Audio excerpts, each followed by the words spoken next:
Welcome, everyone. We are so excited to bring Charlie Shaughnessy and Susan Wornick together again. Susan has emceed numerous events for RFK Children's Action Corps featuring Charlie, but today, Charlie will be asking Susan to share stories from her career as an award-winning television journalist and news anchor. Turnabout is fair play after all. Charlie and Susan are both RFK Children's Action Corps Advisory Council members and longtime champions of our work and mission. This month has been an exciting one at RFK as we entered into an affiliation with another Massachusetts child-serving organization, the Dr. Franklin Perkins School. As part of this affiliation, RFK Children's Action Corps welcomed our new CEO, Michael Ames, on September 1st. Tune in to our October episode for a chance to meet Michael as Charlie's next special guest. This is an exciting time of opportunity and growth for RFK, and we're thrilled to have Michael leading the way.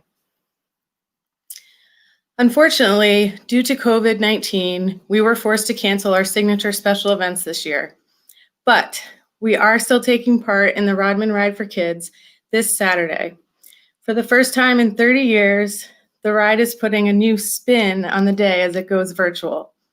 Team RFK, led by our captains, Board Chair Jim Garrity and Vice Chair Emma Carpenter, is pumped up to raise $50,000 to support vital programs like the Detention Diversion Advocacy Program.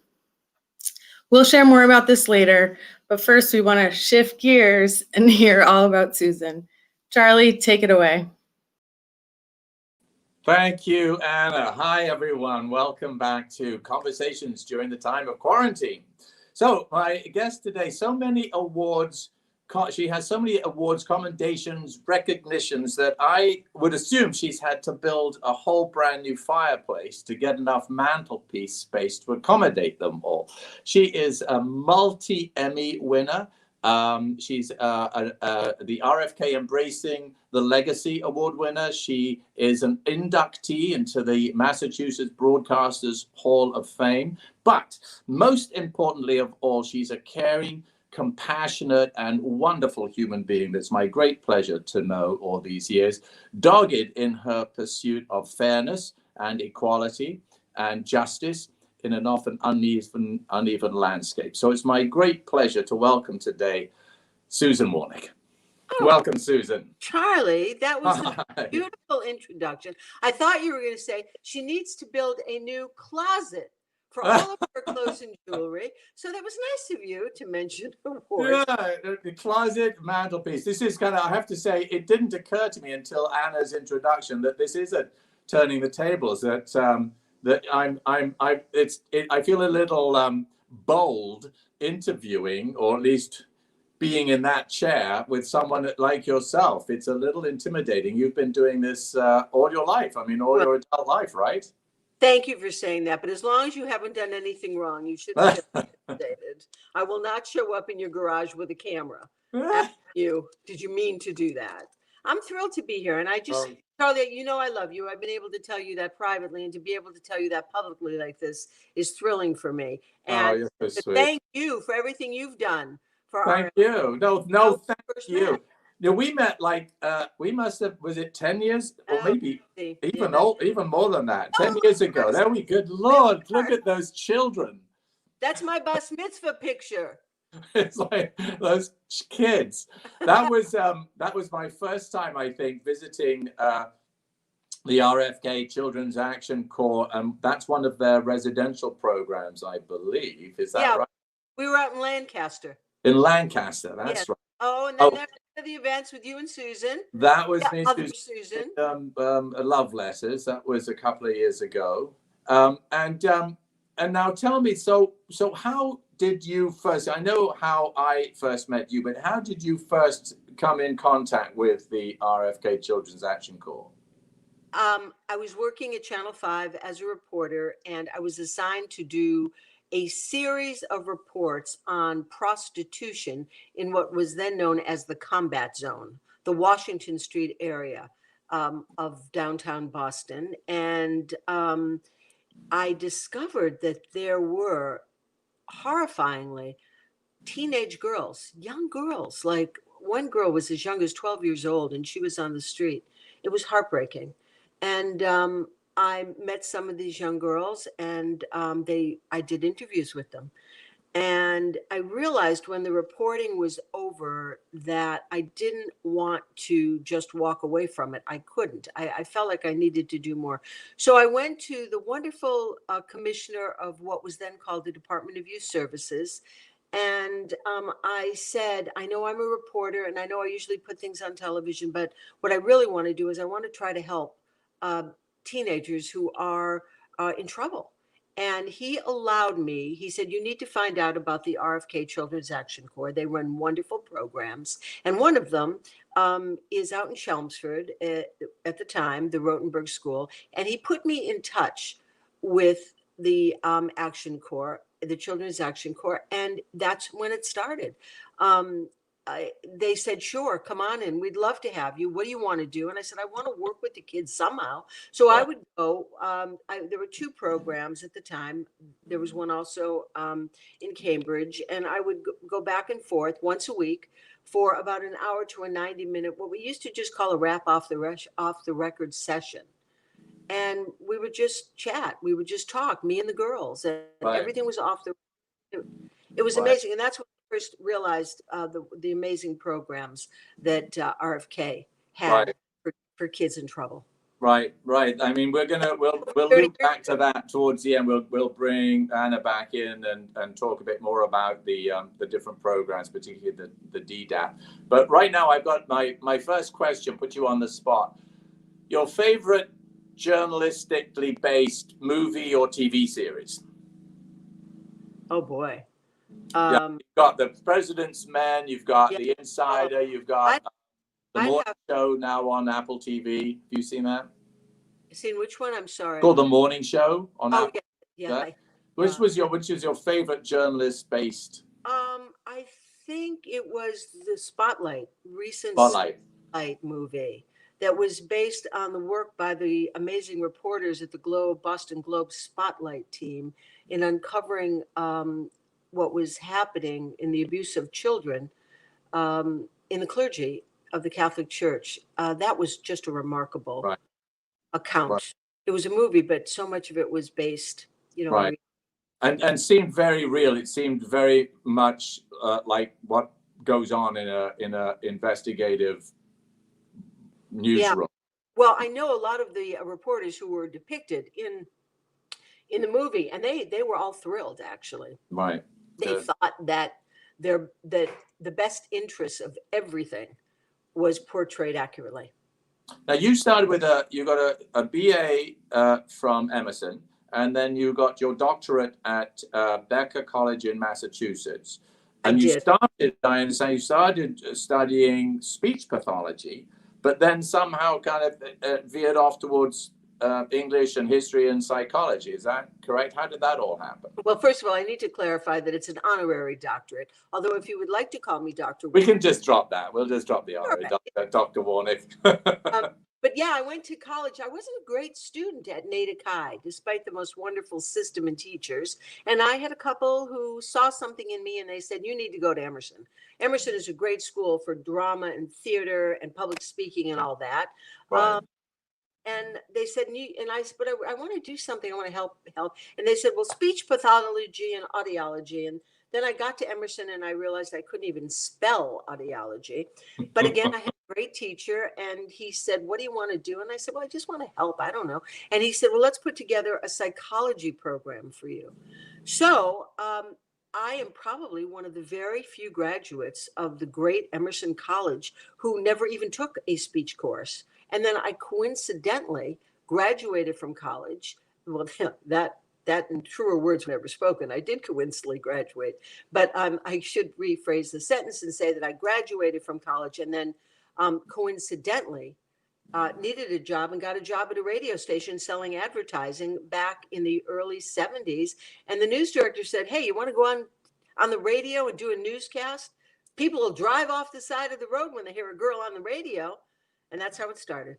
How it started. And English, history, and psychology are 3 terrific subjects to have under your belt as a journalist. I mean, it's sort of serendipitous that those were the things that you studied, because they probably the most important elements of being a good news person, knowing how important history is, knowing English and psychology, getting to the heart of the human condition. It's fantastic. Yeah, I always wanted to write, loved writing. And even in my, during my career, that was one of the most important things, was being able to write a good story.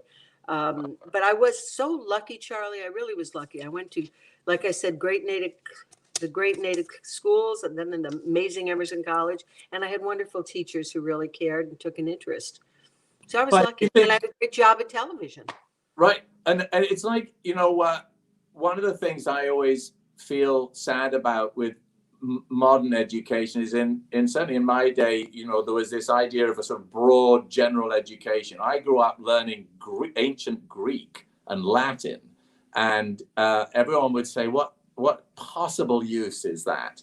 But education in those days, if you were lucky enough and privileged enough to have access to a really good education, was very broad. So that to do journalism, you might read English, history, and psychology, whereas nowadays you just study journalism. It's kind of everything is focused down a career path, and I feel a little sad that there isn't a kind of breadth of education for people. Would you agree? And did you feel that you had a much broader education, which then allowed you to find those paths rather than being shoved straight down them? I could not agree with you more. You're absolutely correct. And again, I was lucky, and it was serendipitous that at the time I was in college, I thought I was going to be a psychologist. I thought when I graduated, I was going to go up to New Hampshire, get a job in social services, and finish my master's. It wasn't until I got to New Hampshire that I discovered there were no social services in New Hampshire, and I needed to get a job. And that was when I started selling the radio advertising. So in retrospect, I thought, oh my gosh, how lucky was I? Because history is so important. To your point, English, yeah, no question about that. And so these were the things that I have relied on over the years. So I absolutely agree with you. When aspiring broadcasters say to me, what should I do? What's your advice about going to school? I do tell them, don't major in broadcast. Right. Get a broad-based education, Charlie, just like you said. Right. And then pick your path. And then 1981, you started at WCVB Boston. Full-time. I started part-time and then full-time. And then full-time. So, and then you became the afternoon news anchor, as well as a reporter. Did you prefer being out in the field, or did you like the desk, or were you a front lines kind of person? Well, if I had to pick one, it would have been reporting, because I always loved the great satisfaction of being at the end of the day able to tell somebody something. And I was a consumer reporter. And so people would call me when they had problems and they couldn't figure it out themselves. And I was able to help people. And, we used to say we're not saving lives like, great doctors and other people, but we really felt like we were helping. Right. Oh, yeah, absolutely. But I also loved anchoring, because for so many years, more than 20, I sat next to the great Jim Boyd, and people who are watching remember Jim, and we're still very, very close friends. But every day it was just a pleasure and an honor to sit with Jim and to know that we were doing a service, which is really how we felt. Right. But you're right. When the newscast was over, I couldn't wait to get onto the street. Right. And then you was it at WCVB you had some shows with your ex-husband at the time? Is that right? Yeah, Bob and I used to do a lot of charity things together. I should clarify, Bob Lobel, people probably don't even remember him. That's a joke. Of course, everybody loves Bob. In Boston, Bob was just a huge sports icon, and we are still incredibly close friends. We had dinner just a week or so ago. But yes, we used to use every opportunity to do charity events and any kind of show we could together, because we always had great chemistry as friends. One of the shows we're thinking of doing now is marital advice. And people have said to me, if you gave people marital advice, what would it be? And I always say, don't marry Bob. But we were actually thinking about doing something again together. That'd be great. I think that's a great idea. If anybody's watching and they would like to help us do that, Please, I'd love to hear from you. Yeah. Well, this is what's so wonderful nowadays is the sort of democratization of these things on these platforms like this, where, rank amateurs like myself can say, I think I'll have a podcast and sort of interview people. You, who's a veteran and an expert, you could set something up like this and get like millions of followers and watchers and do it as a podcast. You don't need TV now. It's this is how people are getting their information and their news and chatting with people. I think it's a great idea. Thank you. Everybody loves it, Bobby. I'll be in full support.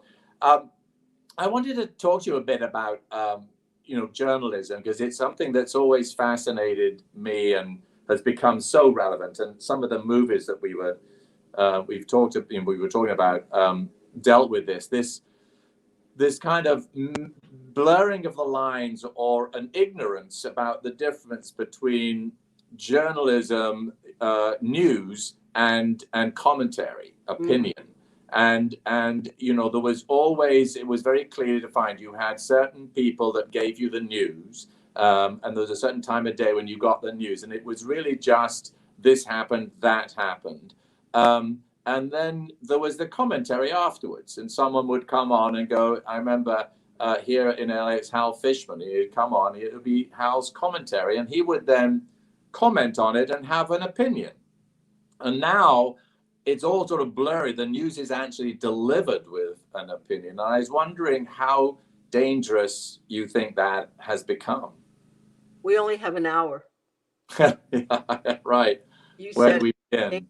That has become. I will tell you, and there are other people who I'm sure who have joined us this evening who remember back, 30 years ago, the newspaper in New Hampshire, the Manchester Union Leader, the editor, William Loeb, used to put an editorial on the front page. And people in my business, we were aghast. How can you put an editorial on the front page of a newspaper?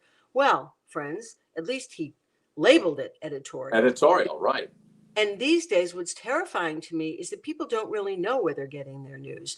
And if they see something online or on their telephone, then they believe it without ever really taking any into consideration the author or the publisher or where it's come from. I think that most people know certain television stations like CNN and Fox News have an agenda, but a lot of people just sit with a clicker and they sit back and they do, and they don't really know who they're watching or what watching, and it's horribly frightening to me. And it makes it hard for the journalists because they are being put under pressure by their bosses to present and to infotainment. Well, I would dispute that. I really would. I know that when I worked in local television in Boston, and I know this for a fact because many of my friends still do, even though I've retired, the local network affiliates.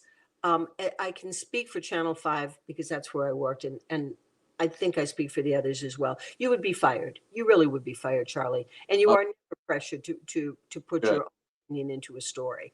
Good. What about finding the entertaining story? That if it bleeds, it leads. Idea of journalism where you've got to goose a story up to make it.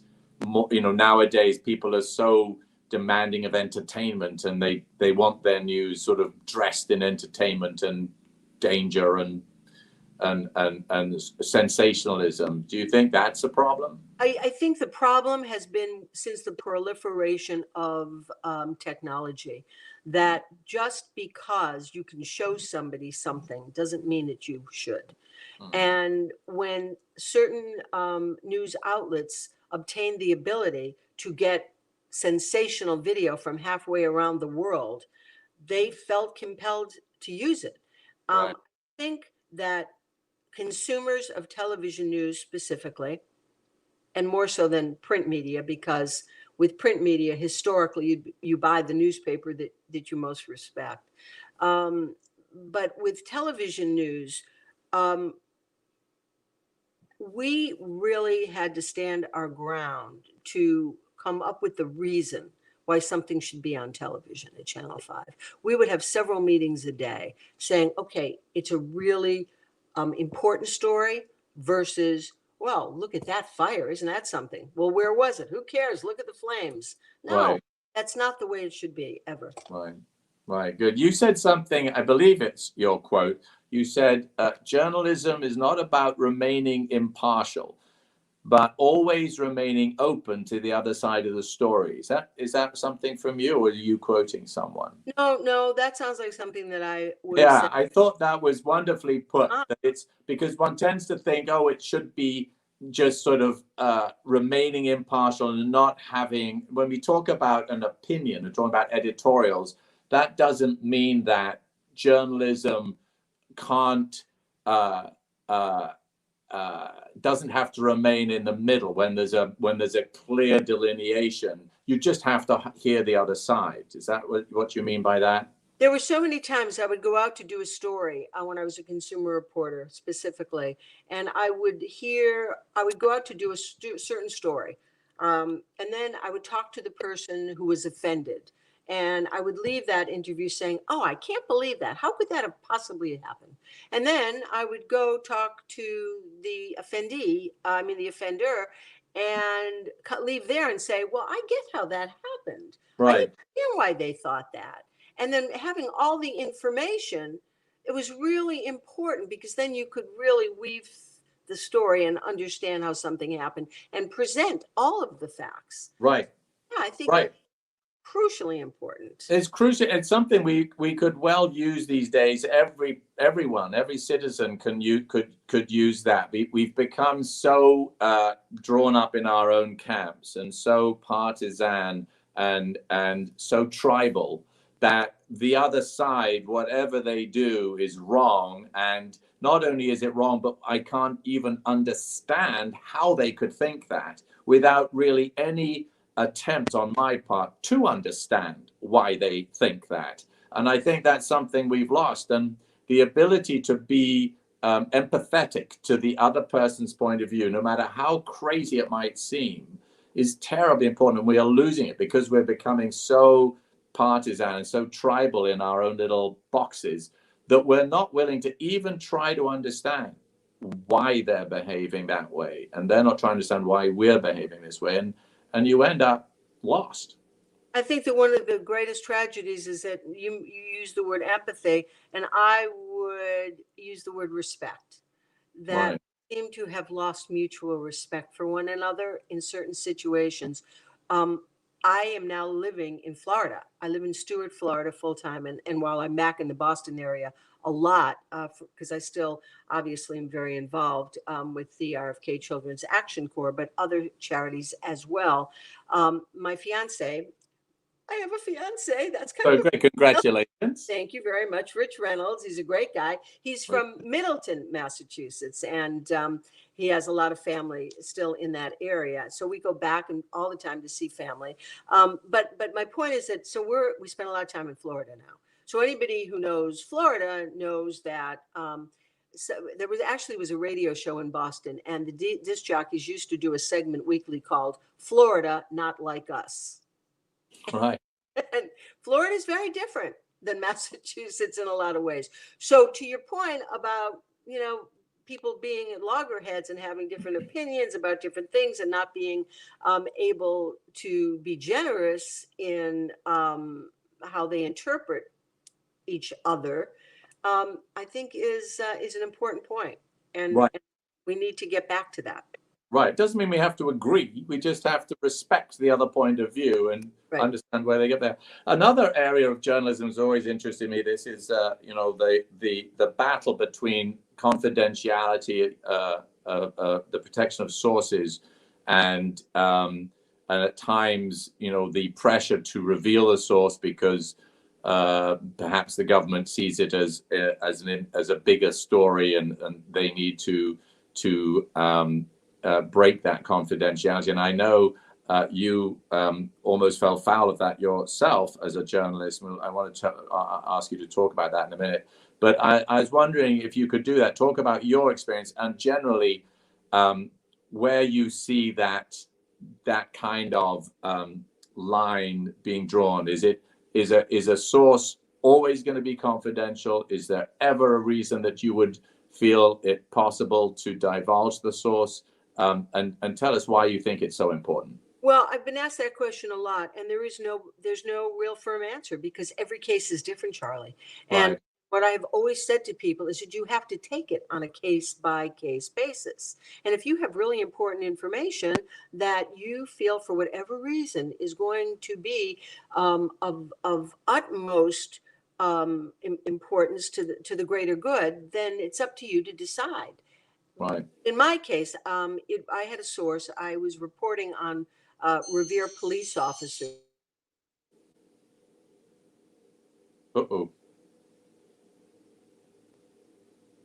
Did you lose me? I lost you briefly. There was a funny sound and your picture went. I can hear you now. Where am I? I've got to come back.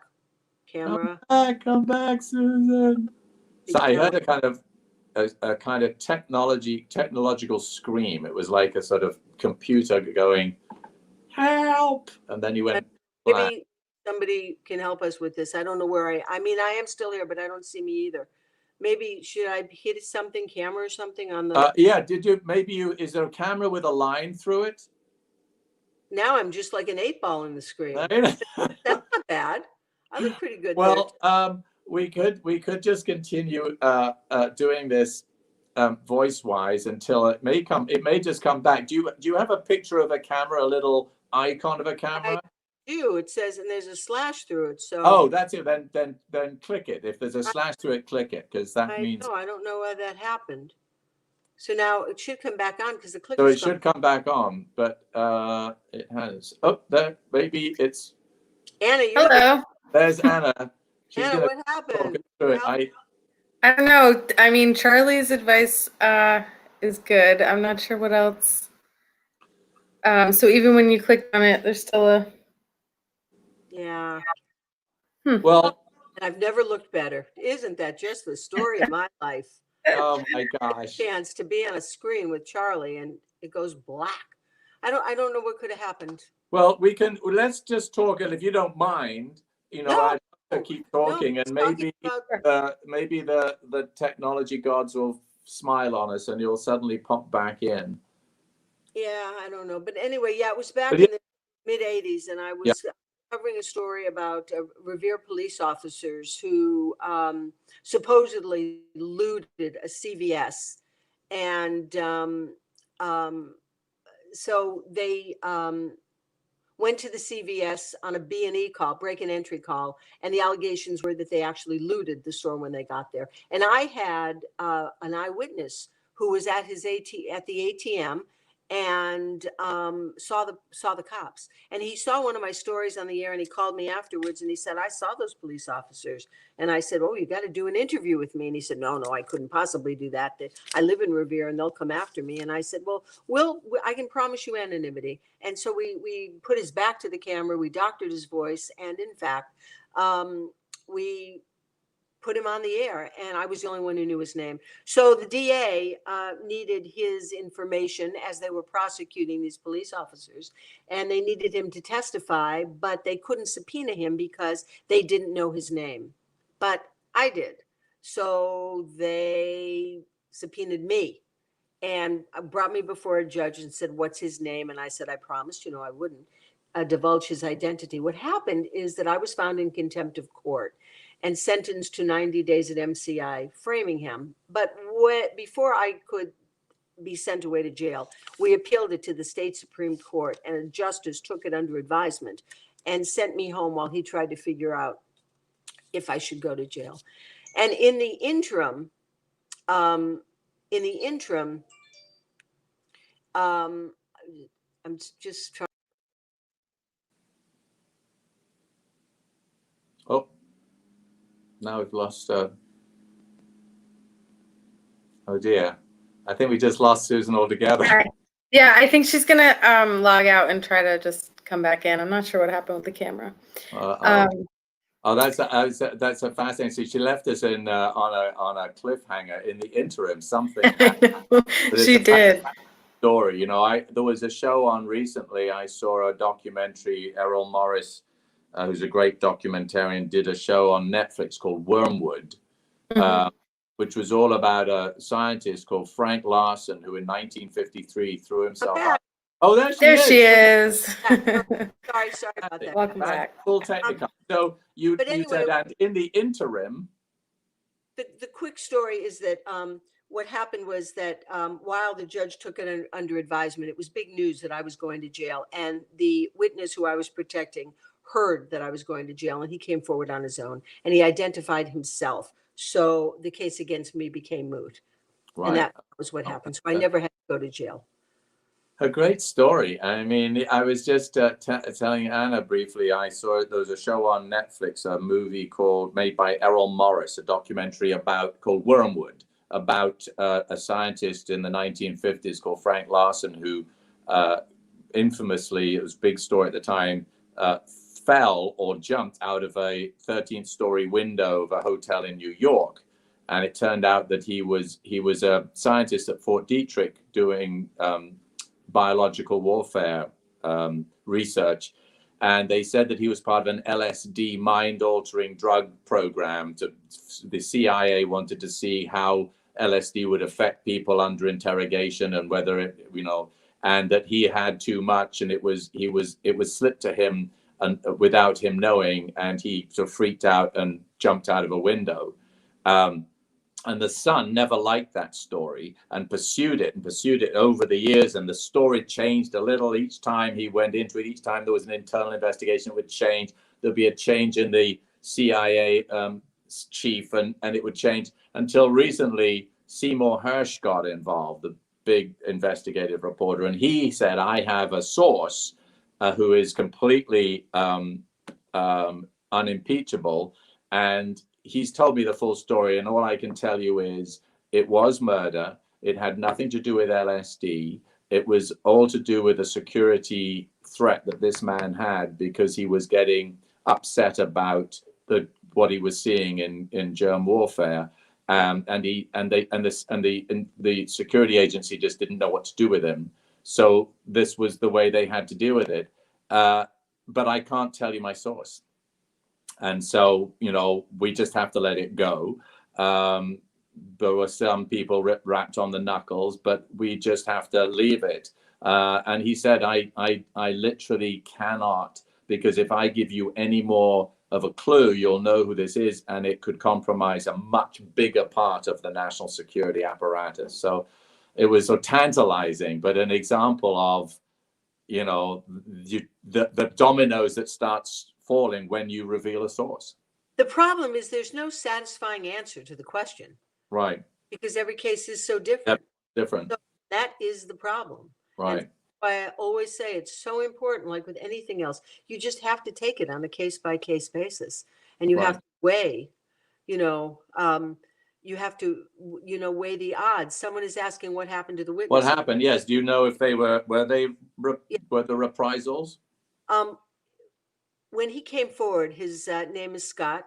And when Scott came forward, he did so with the agreement from Newman Flanagan's office. Newman Flanagan was the district attorney who was prosecuting me in Suffolk County at the time, that they wouldn't put him into a witness protection program per se, but that they would pay to help relocate him wherever he wanted to be relocated. And he wanted to come to Florida. And so that's what he did. They helped him move, he and his wife and a young child come to Florida, and he started a new career here. And he and his wife ended up divorcing. It had nothing to do with the case, but he's still in the Florida area and goes back and forth to Boston occasionally. Oh, that's so. He stayed in touch for a long time, although I haven't heard from him now for since I retired, so 6 or 7 years. But he's doing well. That's good. That's a nice, happy ending to the story. Let's talk a bit more about, loop back to RFK, because as all our listeners, our audience knows, this show is presented by the Robert F. Kennedy Children's Action Corps, which is, as you've heard, where Susan and I met, and we've heard how you got started. I think that day we met outside the Lancaster program was the day that I first came out and did a kind of workshop with some of the kids, an improv workshop. Can I just interrupt you for a minute, please? Yeah. our mutual dear friend Tom Rosa, who works for the Children's Action Corps, called me and he said, Charles Shaughnessy is coming out to the RFK program in Lancaster. Would you like to come out and meet him? And I said, get out. Charlie Shaughnessy is not coming to RFK. Oh, shucks. Get out. I mean, and so we were all so thrilled, my gosh. And when you came, the kids, I'll never forget you doing the workshop. And the kids were just like, oh, in such awe, as was I, Charlie. So, again, it's right. Well, it was, it's how your experience of these kids, it is the same as mine, I'm sure. The potential that they have, every child has. And this is why it sort of loops around to Robert F. Kennedy, who always believed in children and the youth and saw them as so much potential for the future. And if they aren't given an opportunity to realize that potential, not only is it a criminal waste of their talent, but it's a criminal waste of what we could benefit from as a society. And on that day, I experienced it. These kids had so much imagination. Once they warmed up and they were given permission to step out of their history and their adopted stance, their kind of mask that they have in front of each of themselves as I'm the tough guy, I'm the funny guy, I'm the the ways that they can survive. And when they stepped out of that, and you just saw these kids, their imagination, intelligence, and willingness to try things and courage was so moving. I said to Tom, he said, that was great. Would you do it again? I said, sign me up. You've got me for life, because they're just so inspiring. So you just said something that is crucial in our conversation every time we have one about the Action Corps, survival. And the fact that these kids are just trying to survive. I mean, we are talking about good kids. We're talking about little human beings who are born with great potential, who just want to belong, and they want to be nurtured, and they need to be nurtured. And they find themselves in circumstances where they don't have those nurturers. Right. They don't have the role models. And so what they do, because they have to belong to something, is they reach out and in so many times end up with a bad element, with a bad situation. And that's all they're trying to do is succeed. And I say all the time, nobody, these kids are in as much trouble as other children, other youth who have other diseases, and nobody's doing a telethon for them. Right, I know. They're Julie's kids. Well, you know what? Well, these are Bobby's kids. Right. And there's a story that I heard recently of a kid, 8-year-old, who had no parents at home. One was in prison, the other was an addict. And so the kid was sent out to score the drugs for his mother's new boyfriend. And after a while, the guys on the corner saw him as a useful runner. So they would give him other drugs to take around to the neighborhood. And he just, as you say, he just wanted to have someone to give him some notice, pay him some attention, to just notice he was there. So he fell into that and was picked up by the police. If he had been charged, if he got some kind of a sentence, even at that age, it's on his record, and people can find it, whether it's sealed or not. At some point, he's trying to get a job as a teenager and won't get a job. And so his life is ruined before it started, through no fault of it, just through circumstance. And that's the thing that gets me. People I talk to me and say, yeah, but they're just bad seeds, or they're just bad to the core. And you go, no, they had no chance. So it was a pure circumstance, and you would be in the same situation that had you the same circumstance.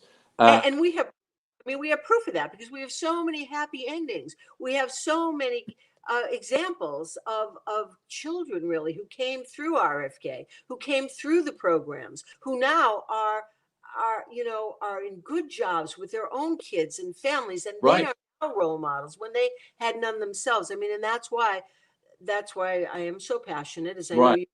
God bless you for it. I know. And our mutual friend Jasmine, who went through the program and is now working just got a job working for the program. There she is. There's our beautiful Jasmine. Absolutely. Beautiful Jasmine, who not only making a success, but is now giving back through the very agency that stepped in and gave her that chance, which is just such a warming story. Let's bring Anna in on this, because she's waiting patiently in the green room. And She's our Hello again. Hello, Anna, our insider. This is Anna DiBiase, who actually works at the Robert F. Kennedy Children's Action Corps. So, and then, what you've heard, what Susan and I have been talking about, what we're talking about is kind of the DDAP program. Is that right? The sort of intervention. Could you just give us a quick sort of synopsis of what DDAP is? Sure. So DDAP stands for Detention Diversion Advocacy Program.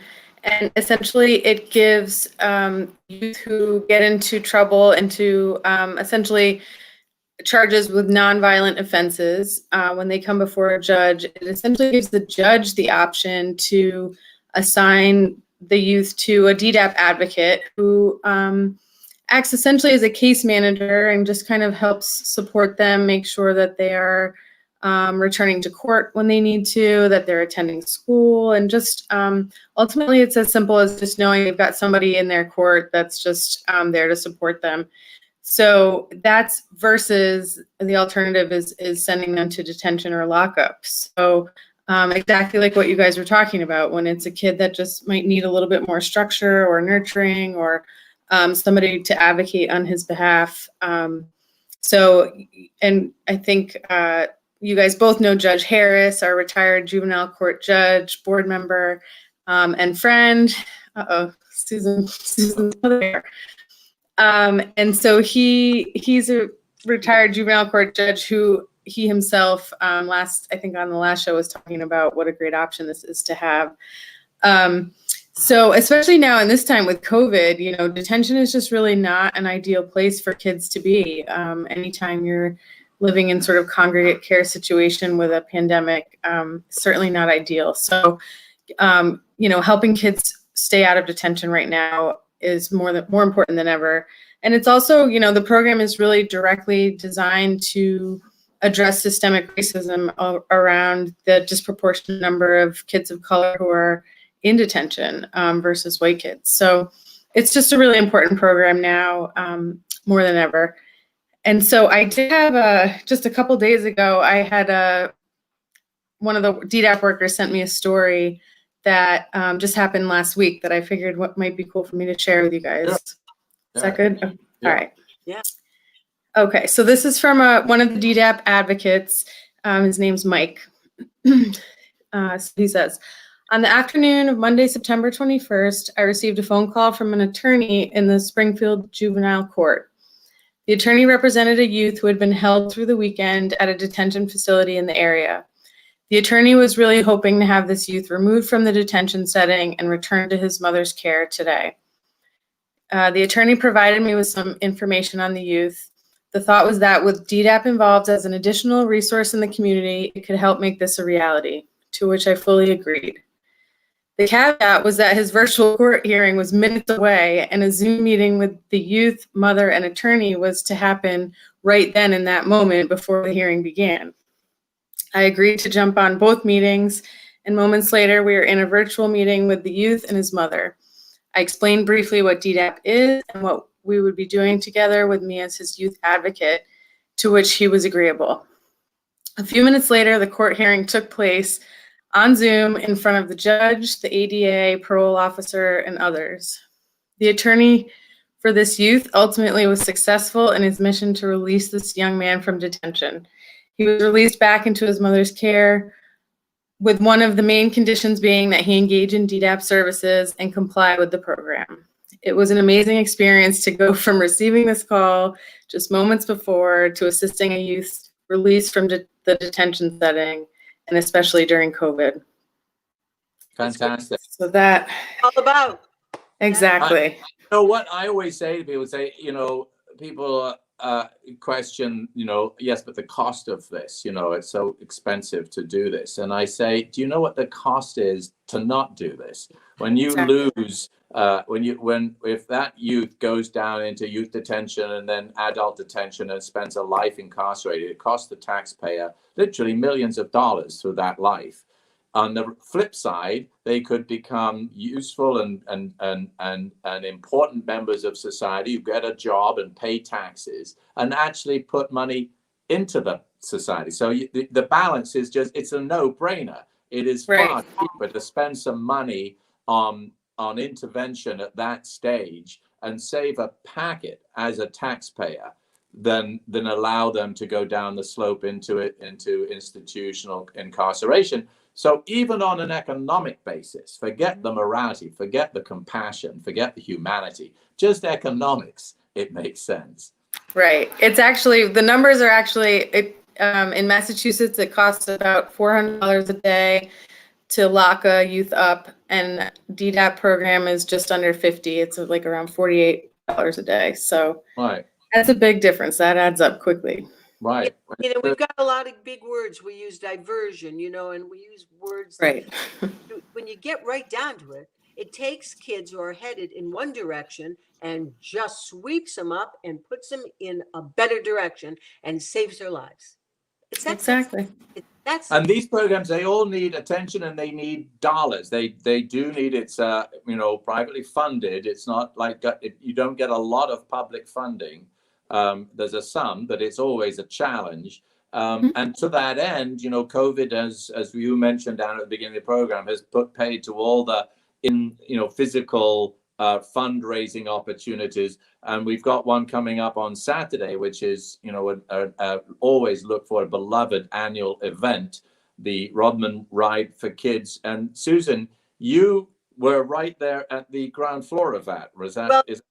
It was amazing. We were talking about trying to do a big fundraiser and what could we do. And former executive director Ed Kelly, he called me and he said, we need a big sponsor, Susan. I'm thinking Don Rodman. Everybody says Don Rodman is a great guy, very philanthropic.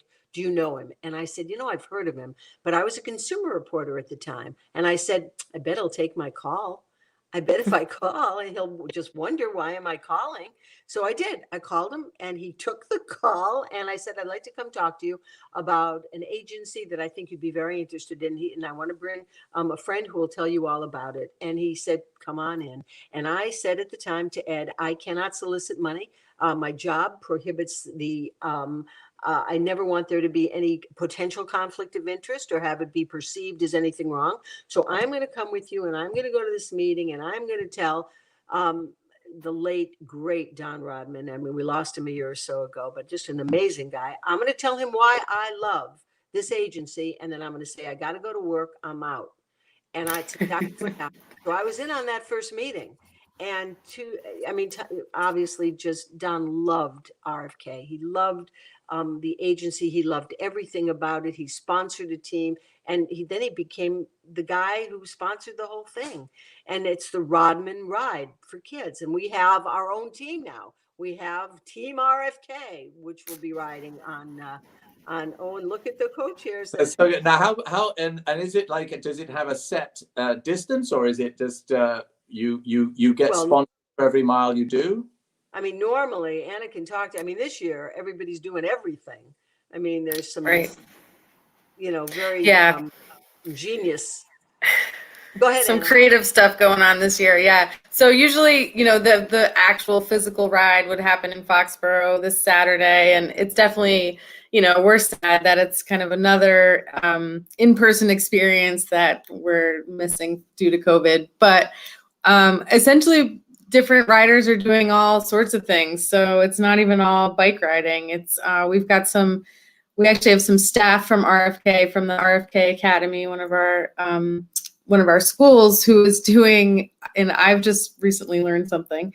They're calling it the Ruck for Kids, and they're going rucking, which is not something I knew what that was, but I guess it refers to like a rucksack. Oh. And so you hike with your, heavy packed rucksack on. So they're going for a hike. And they've asked, their friends to support them in that. And so people are doing everything. We do have people that are riding bikes, and people are getting creative. So I'm going to get on my stationary bike in my back room. We got one during COVID. We got a stationary bike. So if I can put in a few miles, people can sponsor me, right? They can send in. How do they do that? Do they go to your site and throw in some dollars for Charles Shaughnessy? And I'll take some pictures, some video and some pictures, and I'll send them to you. And you can have pictures of me sweating my way through my sure. It's How does always that very hard for me, Charlie, you know this, and Anna will attest to it too, and anybody else who knows me, that when we start talking about the RFK Children's Action Corps, I start asking for money. It just happens. Right. I don't know why. It just happens. Right. So to your point, folks, yes, please, we ask that you do support us, our RFK team. We call it Team RFK officially. Jim Garrity is one of the co-captains, and you can do that by just going to our website, rfkchildren.org, and then just please click on Please Give. And anything that you can give. And if you want to try to do something, you can stand in your living room and jump up and down for 4 hours and get people to support you. It doesn't matter. But yeah, I mean, I hope that there are some people who are watching tonight, who have joined us tonight, who maybe did not know anything about the RFK Children's Action Corps. And they simply tuned in because they want to see how poorly I'm aging. I really, Well, they'll be sadly I don't even disappointed care. then. But thank you, Charlie. But if you're learning something, folks, and that's what we're really hoping you are learning something about this amazing organization, then the one thing I want you to take away from this, please, is that we need the support of people. We need you to help us because the programs cost money, to Charlie's earlier point. Unfortunately, you look at the state budget, there is no huge line item to help children who are in the custody of the state. And so that's what we do. It is life-saving. I know that somebody who was watching was kind enough to write that into us. You're saving lives. That's exactly what we're doing. We are saving young lives. We are redirecting young lives. And in this time of COVID, when everybody's feeling so helpless because we don't know what we can do, because we don't all feel like we have all the facts and we don't know about the future. All right, folks, this is something you can do. You can write a check. Please, you can write a check and you can feel that you have helped a child. And I would argue there is nothing better or more important in this world than doing that. Amen. Thank you for that. Absolutely. And to anyone watching, if you're in any doubt, you can see on the screen, www.rfkchildren.org. That's where you can find the organization website and click on all the tabs and find out more about them. And right there, there'll be a place to sponsor the team RFK, and I'll be doing my bit in the back garage on my stationary bike, so you can throw in a few dollars for that too. We'd really appreciate it. I think, unless anyone, Anna, is there anything else we need to cover? I think that on Susan's testimonial is probably as good a place to wrap this up as any. Yes, thank you so much. I thought we had 3 more hours. I'm You're just getting warmed up. Just getting warmed up. Folks, I'll call you at home. It's just a wardrobe There you change, go. and then you come back. Charlie, I love you. I love you, Anna. I love you, Susan. Thank you so much for doing this. You are a star as always. You know that. I love you. Charlie, yes. Can I just take 1 more minute? I miss my, of course, no rush. Friends in the Boston area. I miss the viewers at Channel 5 who were always so amazing, who always came to the table when we asked them to do anything. So this is an opportunity for me not only to say, hey, hi, how are you? I miss everybody, but thank you, folks. Thanks for all you do always. And if you've never heard about the RFK Children's Action Corps, now you have, and I will thank you in advance because I know that you will once again stand tall and do the right thing. So thanks to all of you. Thank you, Susan. And thank you both for joining us. And thank you for everyone, Dana, behind the scenes, pulling the wires. And Katie, thank you so much to everyone, and Tom. And next show, I'm going to be talking with Michael Ames of the Dr. Franklin Perkins School, with whom RFK now affiliated. They have an affiliation for the year. So that'll be fascinating. I'm really looking forward to that and seeing exactly the sort of directions that these organizations are growing and how much they're going to be able to help the kids. So thank you, everyone. Thank you for watching. Stay well, stay safe. See you next time. Bye now. Thank you.